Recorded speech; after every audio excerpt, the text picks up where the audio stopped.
श्रीगुरुभ्यो नमः। हरि ओम। जगतं पितरं वंदे पार्वती परमेश्वरम्। आपदामभर्तारं दातारं सर्वसंपदां लोकाभिरामं श्रीरामं भूयो भूयो नमाम्यहम्।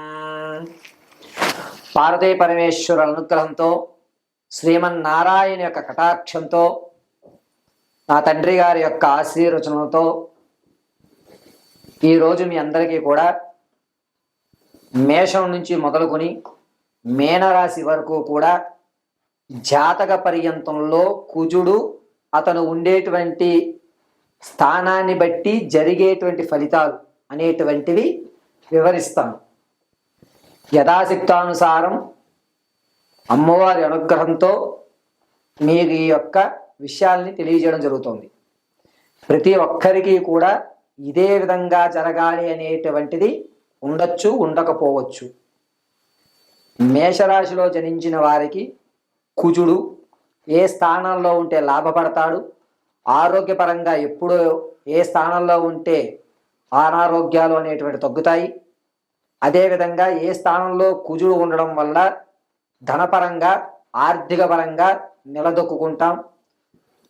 ఖ్యాతి ప్రఖ్యాతులు అనేటువంటివి కుజుడు ఏ స్థానంలో ఉంటే మన యొక్క గౌరవాలు పెరుగుతాయి అనేటువంటి విషయాన్ని యథాశక్తానుసారం మీ అందరికీ కూడా తెలియజేయడం జరుగుతుంది.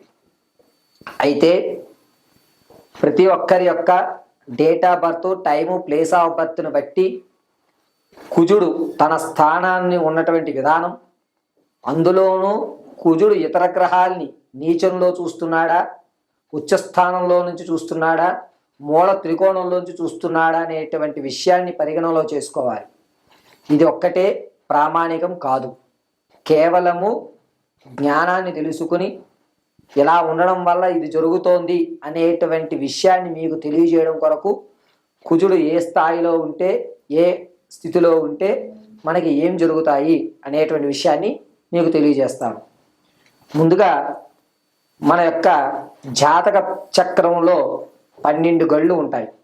ఈ 12 గళ్ళలో ప్రారంభం ఎక్కడా అనేటువంటి దాన్ని లగ్నము అంటారు. లగ్నము అంటే మొట్టమొదటి స్థానం.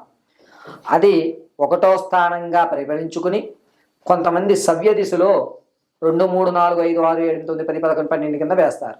కొంతమంది అపసవ్య దిశలో వేస్తారు. ఏ దిశలో వేసినా మనం చూసేటువంటి కోణాన్ని బట్టి కుజుడు చేసేటువంటి తన ఉన్నతంగా ఉంచాలా, ఆ వ్యక్తిని అధపాతాళంలో వేయాలా, లేకపోతే సమతుల్యం చేయాలా అనేటువంటి నిర్ణయాలు ఆధారపడి ఉంటాయి. ఈ ఆధారయుక్తాలు దేని మీద ఆధారపడి ఉంటాయంటే కుజుడు కేవలం లగ్నంలో ఉండటము లేదా ఇతర గ్రహాలతో కలిసి ఉండడము అనేటువంటివన్నీ కూడా పరిగణనలోకి తీసుకోవాలి. తదుపరి కన్యారాశి వారి యొక్క కన్యా లగ్నంలో కుజుడు కనుక ఉన్నట్లయితే కాస్త మానసిక ఇబ్బందులు ఎలా చేస్తుంటాడు.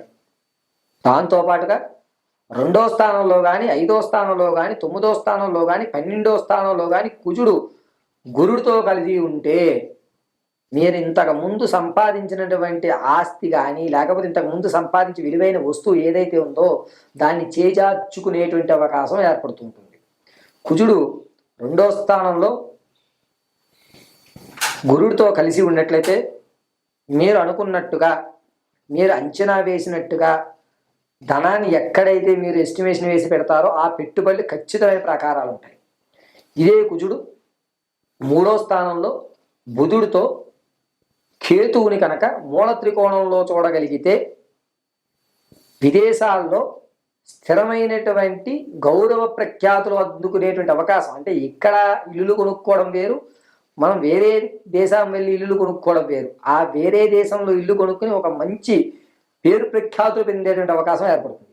ఇదే కనుక కుజుడు 4వ స్థానంలో లేదా 6వ స్థానంలో చంద్రుణ్ణి కానీ, రవిని కానీ స్వక్షేత్రం నుంచి కనుక చూడగలిగితే ఆరోగ్యపరమైనటువంటి సమస్యలను అధిగమించి చావు తప్పి కన్ను లొట్టపడి ఆరోగ్య స్థిరత్వం అనేటువంటిది ఏర్పడుతుంది. కుజుడు కనుక కన్యారాశి వారికి 11వ స్థానంలో చంద్రుడితో కలిసి ఉంటే మీరు కోరుకున్నటువంటి అమ్మాయితో వివాహం కలగడం, మీరు ప్రేమించినటువంటి అబ్బాయిలతో వివాహం కలగడం అనేటువంటిది జరుగుతూ ఉంటుంది. కన్యారాశి వారికి కుజుడు 3వ స్థానంలో రవి కేతువులతో కనుక కలిసి ఉన్నట్లయితే కోర్టుకు సంబంధించినటువంటి వ్యవహారంలో మీరు ఉన్నతమైన స్థితిగతులు పొందేటువంటి అవకాశం ఏర్పడుతుంది. అంతేకాకుండా కుజుడు ఎప్పుడైతే లగ్నం నుంచి 12వ స్థానంలో కనుక శనీశ్వరుని చూడగలిగితే కనుక అద్భుతంగా మీరు అనుకున్నటువంటివి, అనుకున్న పనులు అనుకున్న సమయానికి పూర్తి చేసేటువంటి అవకాశం కలుగుతూ ఉంటుంది. కుజుడు ఎప్పుడూ కూడా లగ్నం నుంచి 5వ స్థానంలో రవిని, చంద్రుణ్ణి, కేతువుని చూడగలిగితే మీరు ఏదైతే ఇది నా వల్ల కాదు, నేను నిలవలేము, వీడి వల్ల ఏమీ కాదు అనేటువంటి బయట జనాల యొక్క నోళ్ళు మూయించి ఒక ప్రఖ్యాతమైనటువంటి స్థాయిలో కూర్చునేటువంటి అవకాశం కలుగుతూ ఉంటుంది. ఇదే కుజుడు 4వ స్థానంలో గురుణ్ణి, చంద్రుణ్ణి గనక మిళితమై చూడగలిగితే చక్కగా గౌరవ ప్రఖ్యాతులతో పాటుగా ధనానికి ఎట్టి పరిస్థితుల్లోనూ లోటు లేకుండా స్థిరమైనటువంటి లక్ష్మీ కటాక్షం కలుగుతూ ఉంటుంది. ఈ యొక్క కుజుడు కన్యారాశి వారికి అనూహ్యమైనటువంటి ఫలితాలు అందజేయడం వల్ల ఎటువంటి అనారోగ్యకారకమైనటువంటి వ్యవస్థలు నడపకపోవడం వల్ల మంచి ఫలితాలు అనేటువంటివి ఏర్పరుస్తూనే ఉంటాడు కన్యారాశి వారికి. కుజుడు ఎప్పుడైతే శనీశ్వరునితోని అదేవిధంగా రవితోని రాహువు లగ్నంలో కనుక ఉన్నట్లయితే అతనికి చెవికి కానీ లేదా పక్కటీముకులకు సంబంధించిన వ్యాధులు అనేటువంటివి ఏర్పడుతూ ఉంటాయి. ఈ ఒక్కటి కన్యారాశి వారు జాగ్రత్త వహించాలి. కన్యారాశి వారు కుజుడి నుంచి అద్భుతమైన ఫలితాలు పొందాలి అంటే తెల్ల జిల్లేడు పువ్వులతో గురువారం రోజున ఎడమవైపు ఉన్నటువంటి గణపతికి, తొండం ఎడమవైపు తిరిగి ఉన్నటువంటి గణపతికి తెల్ల జిల్లేడు పువ్వులతో గురువారం అర్చన చేయడం అత్యంత మంచి ఫలితాలను చేకూరుతుంది. ఇప్పటి వరకు నేను ఇచ్చినటువంటి కుజగ్రహము అనేటువంటిది మేషం నుంచి ప్రారంభం చేసుకుని మీనరాశి వరకు కూడా 12 స్థానాల్లో ఏ స్థానంలో ఉంటే ఏ ఫలితం వస్తుంది అని మాత్రమే ఇవ్వడం జరిగింది. ఖచ్చితమైన ప్రాకారము, ఖచ్చితంగా మీ యొక్క జాతక వ్యవస్థ అనేటువంటిది మీరు జనించిన సమయాన్ని బట్టి, ప్రదేశాన్ని బట్టి ఆ లగ్నము అనేటువంటిది నిర్ణయిస్తారు. అలా నిర్ణయించిన తర్వాత లగ్నంలో కొంతమందికి కుజుడితో కొన్ని గ్రహాలు కలిసి ఉంటాయి, కొంతమందికి కేవలం కుజుడు మాత్రమే ఉంటాడు. ఈ యొక్క పరిజ్ఞానం అంతా కూడా జ్యోతిష్య పండితుల్ని మీరు సంప్రదించుకుని ఈ యొక్క కుజుడు ఏ స్థానంలో ఉన్నాడు, మనకి ఏమి జరిగింది, ఏం జరగబోతోంది అనేటువంటిది విని జాగ్రత్తగా వారితో సంప్రదించుకుని లేదా నా యొక్క ఫోన్ నెంబర్ ప్రకారంగా మీరు date of birth, time, place of birth యుక్తంతో ఉన్నట్టయితే దాన్ని చర్చించి మీకు తగు పరిష్కారం ఇస్తారు. జ్యోతిష్యులు కానీ, పండితులు కానీ లేదా జాతకం చెప్పేటువంటి ఎవరన్నా సరే మీకు కేవలము పరిష్కారాలు మాత్రమే చెప్తాం. ఆ పరిష్కారాలు మీరు చేసుకుని మీకు సంబంధితమైనటువంటి సమస్యల నుంచి గట్టెక్కడానికి చూపించేటువంటి ఒక టార్చ్ లైట్ వంటిది మాత్రమే ఈ జ్యోతిష్యం. ఇది ఇలాగే జరగాలి అనేటువంటి వ్యవస్థ చూసేటువంటి కోణాన్ని బట్టి కూడా ఆధారపడి ఉంటుంది. అంటే కొంతమంది ఇలా చూస్తారు, కొంతమంది పక్క చూపు నుంచి చూస్తారు, కొంతమంది చూసి చూడనట్టు చూస్తారు.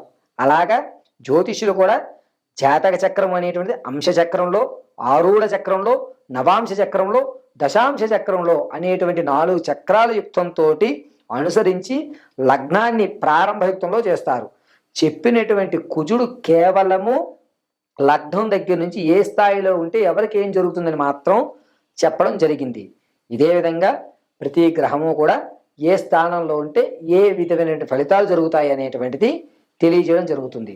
దీన్ని ఎవరు తప్పుపట్టకుండా తగు సలహాలు తీసుకుని మీరు నమ్మినటువంటి పురోహితులు కానీ లేదా ఎవరన్నా మా బోటి వారికి కానీ date of birth, time, place of birth అది లేని పక్షంలో పేరును బట్టి వచ్చేటువంటి జాతకం కొంతవరకు మాత్రమే.